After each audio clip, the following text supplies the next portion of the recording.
Kapansin-pansin naman ang malaking dagdag sa presyo sa kada kilo ng manok.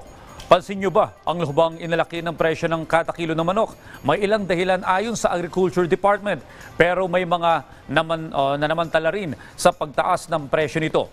Alamin sa ulat ni Clazel Pardilla. Ang 35 pesos na itinaas sa sahod ni Jetring, di niya raw naramdaman ang bumili ng manok. Mula kasi 150 hanggang 170 pesos.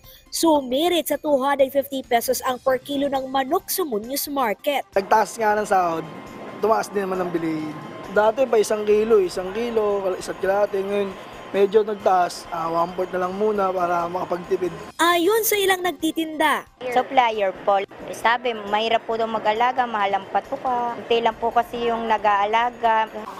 sabi ng Department of Agriculture, naapektuhan ng matinding init dulot ng El Nino ang produksyon ng manok. Pansamantala ring ipinagbabawal ang importasyon ng poultry product mula Minnesota sa Amerika dahil sa pagkalat ng bird flu, na major source pa naman ng Pilipinas sa imported na manok kung saan inaangkat ang mga inahing manok. Pero hindi raw dapat sumipa ng sobra-sobra ang presyo sa palengke. May 222 milyong kilong inventaryo na manok pa kasi sa mga cold storage. Yung regular size is sa Tarlac, Pangasinan is 140. Ang Batangas is 138. Normally, ang patong dito is between 50 to 70 pesos papunta sa palengke. So, tama lang yung presyo na 200, 210. So, 250 is really too much.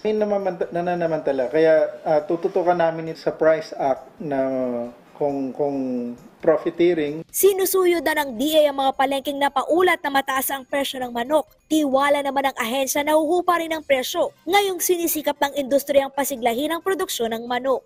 Clazel Pardilla para sa Pambansang TV sa Bagong Pilipinas.